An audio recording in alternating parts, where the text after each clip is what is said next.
Kuna kitu niko tempted kuambia lakini adi where are you from?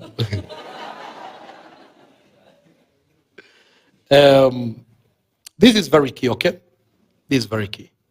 When I was meeting my wife, there's a lady who had claimed that she has my child.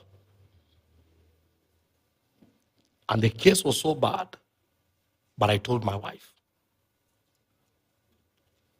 Are we together?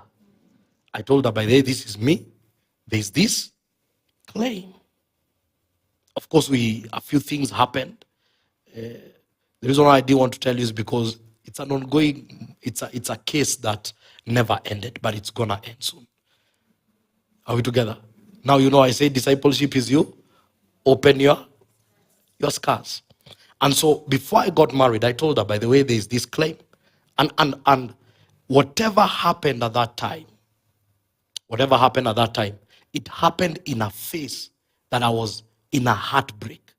So what I did, it was not even dating.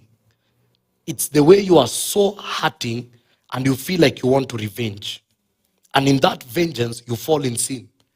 And then by the time you're coming back, someone comes and says, this happened and this is your child. Now you see how Sasa ndo maana nataka kuambia. So, okay, the whole thing is, this should not change how you view me or anything. But I think I'm this one guy who will never try to look this perfect, knowing that these are scars of things we went through. Was it easy to tell her? No, it was a claim. DNA was done. I'm not the father. But the claim still continued to a point where by now it became a court case.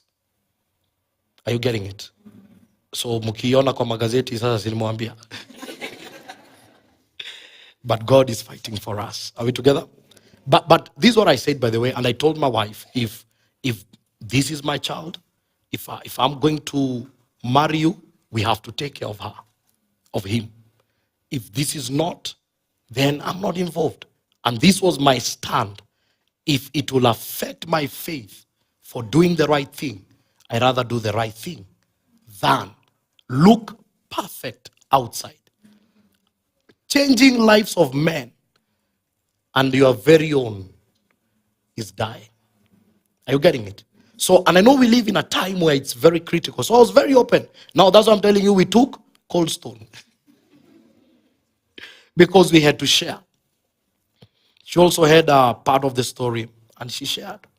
And I made a decision. I said, I know who you are and I know where you come from. You know who I am. You know where I come from. And this is it. And I tell you, these things will come. Jesus. Staying for 30 years alone, many messes happen, many things happen. It's not that I'm happy about them, but I was in that level of saying, get to know who I am. Before I became a preacher, I had a life. And this life was not a life I celebrate. This is exactly how it was. Sasa naona mnaniangalia na huruma.